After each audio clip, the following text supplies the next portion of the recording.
All right, let's get headlines here for the 3 o'clock hour. The pivot episode that you did with Jazz Chisholm is starting to go a little viral with Marlon's Twitter. I was watching during the commercial break. You had told us when you finished taping it with them that Jazz was good, interesting, didn't hold back. No. And the clips I'm seeing, like I saw Craig Mish tweet some of it out. I saw, there's a whole bunch of like Twitter fan, Marlins fan, Fish on First says Jazz Chisholm Jr. completely rips. I just lost it. Damn it. How do you work Twitter? Jazz doesn't say a lot of names, but you know they are. Says Jazz Chisholm Jr. This is Fish on First. Jazz Chisholm Jr. completely rips Miguel Rojas to shreds throughout this interview. Just one example, talking about how Jesus Sanchez got crap from Miggy and other vets for doing the Soto Shuffle light. And I watched the clip where he doesn't mention these names, but Fish on First is taking the information that Jazz is giving here. It's not that difficult to figure out who he's talking about. No. And we actually stopped him at points and like, hey man, talk more general. Like you can't just say these people's names. Jazz got some edge to him. Like he's unfiltered. Fun. Bro, the colorful hair, like I thought he'd be more like kiddish, like playful. He got some edge to him. Like he said in the show, like during the show, he was like, bro, I'm the best player on this team. Like, don't disrespect me. I'm better than you at baseball. Like it was like I saw that and it's funny. We were talking about it the other day about like college athletes and the NILs and the transfer portal. Bro, these young guys, they're not worried about hierarchy. I hit a ball very far and I can catch everything that comes my way. So you need to worry about me. I don't need to worry about you. It is a swing going on in athletics right now. And Jazz, I love him to death about it, but Jazz got a little edge to him. Greg Mish tweeted out a clip and it says, on a wide-ranging interview on the pivot, Marlins center fielder Jazz Chisholm discusses being a big fan of the new players currently in the Marlins clubhouse and takes a swipe at a former Marlins player. And I watched the clip. He's talking about having fallen asleep in the clubhouse, and there's a team meeting.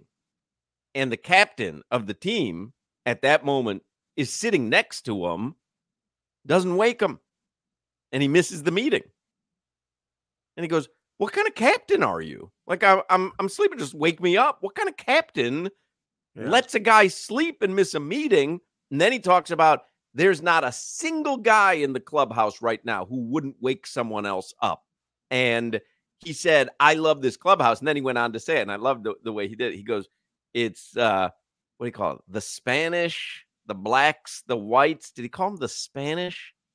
I can't remember, but he's like, doesn't matter if it's the Spanish, the blacks, the whites, everyone's got their back. He's like, this clubhouse, he's like the first one. There is no color in this clubhouse. We are the best team. It was cool. I liked it. Yeah. It was like, that's why when I came back that day, I did it, and I came back home and worked from home, and y'all asked me about Jazz, and I was like, listen, Jazz's interview is quite interesting when it comes to, I don't know if it's the old regime and the new regime. Would you call it that? Or whatever it is. Like, for sure, because when he came to prominence, it was Don Mattingly. That's an old school Donnie baseball. I'm not taking a shot at Don Mattingly because I like him, but his approach is wildly different than Skip Schumacher's approach. And I will tell you, if you have any questions about Skip Schumacher, go watch the interview. Jazz Chisholm loves Skip Schumacher. Loves him. Yeah. I'm not speaking on the other relationships, but he loves his career is now in his mind. You can listen to him say it. His career is now better that Skip is the skipper other than the past regime. And Jazz, he held no punches saying that, talking about it. I hope Jazz can stay healthy this season. He's a monster. I hope he can stay healthy. And he's not that big. He didn't look like it in the he's in the not clip a big dude. Like, I'm not gigantic, but I was at least 4 inches taller than him. I probably had him by 60 pounds. Like, he's not a big guy, but he is solid as a rock. Like giving him dap and slapping his back, it's like slapping a piece of cement. Like, he is solid as a damn rock. I was like, damn, y'all baseball players work out. Yeah. We do a little something. It was cool. Solid as a piece of glass, maybe. This dude will be on the IL by April 15th, trust me. Stop it. Don't talk that into existence. Leave my Chaz alone. Don't I told put that you we're out friends, there. Solana. Don't put that out there in the universe. I love Jazz. I happened to watch a bit of the interview today. I thought he was excellent. I thought he was phenomenal. I thought he was inspiring. See you on the IL. Can't wait till you're back in June. Why are you talking that? Why are you putting that out there in the universe? I told you we're friends. I don't say that about everybody. Yeah, no, the 38 games he plays this season, really. All right, knock it off. Lana, I'm going to smack that little snapback off your head. You don't seem to mind Jimmy Butler missing every other game. Yeah, he loves Tyler Herro. Tyler Herro hadn't played in 7 months. Want to hear a question from Ask Ira? I was going to save it for 15 minutes of heat, but as long as Solana's going in on Jazz Chisholm. Ira, that's 21 missed games by Jimmy Butler without a serious major injury. How does that happen? Was this planned out ahead of time? Ira says, for all Adam Silver has attempted to do regarding getting players on the court, including the 65-game requirement for postseason awards, it simply is a different era. The reality is that players prioritize certain games, as in playoff games. At this point, you accept that Jimmy Butler will be a 75% of the time player during the regular season with the hope that he will be a 125% of the time player during the playoffs. Is it optimal? On the face of it, no. But based on the playoff results in 3 of the past 4 years, it has proven to be a successful formula for both Jimmy and the Heat. So the consternation about the absences essentially gets put on hold until the final game is played. Then the venting could be more justified or forgotten. From an athlete's perspective, Hawk, I know a lot of, I want to use myself. I know a lot of guys that went on the field not 100% just to go on the field and play. But if we were a playoff team and that player took off, so he missed 20 games out of 82.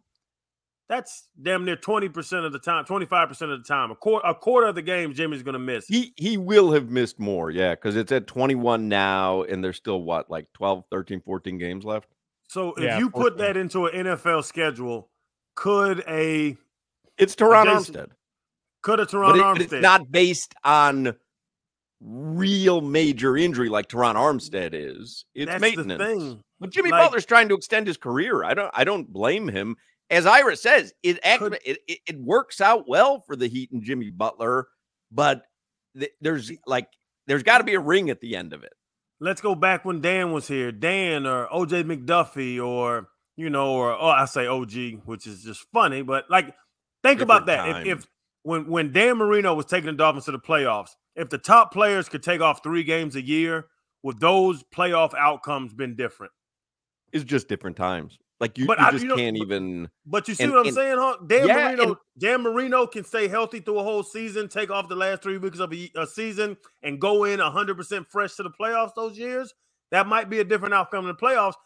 Fans don't want to hear it, but you have to really think about that, and the NBA does it all the time. I don't think you can compare it, though, like this situation of football. I get what you're saying, by the way, but I think it's comparing apples to oranges, because in the NFL, the difference between 1 win and 1 loss could be the difference between you having a bye or you hosting 3 playoff games or hosting the first 2 playoff games or going out on the road like the Dolphins had to this year. We kind of see that with the NBA, though, recently. Remember, we saw that with the Heat just a few seasons ago where 1 win was a big difference. And I understand that 1 win here could be the difference between being a play-in seed or even being the 4 seed potentially, but you have to play more than 1 game come playoff time. You have to play these long, drawn-out series, and you need to be healthy, and it's different between playing 1 game for a week and then getting a week off. I mean, you're going to play every other day, hopefully, for 2.5, 3 months. So I think that's why I don't like the comparison, but man, imagine Bam Adebayo. I wanted to play some sound for you. I'll do it during 15 Minutes of Heat, where he's asked yesterday, hey, like, are you tired of being healthy and you don't have the other best players on the team? And he had to pause, and he kind of sighed, He's like, how do I frame this the right way? And he said the right answer, right? That I'm sure everybody would have wanted him to say from the Heat's perspective. But you're telling me Bam is not frustrated? Where he's like closing out LeBron games with Patty AD. Mills? It was LeBron with Wade at the end.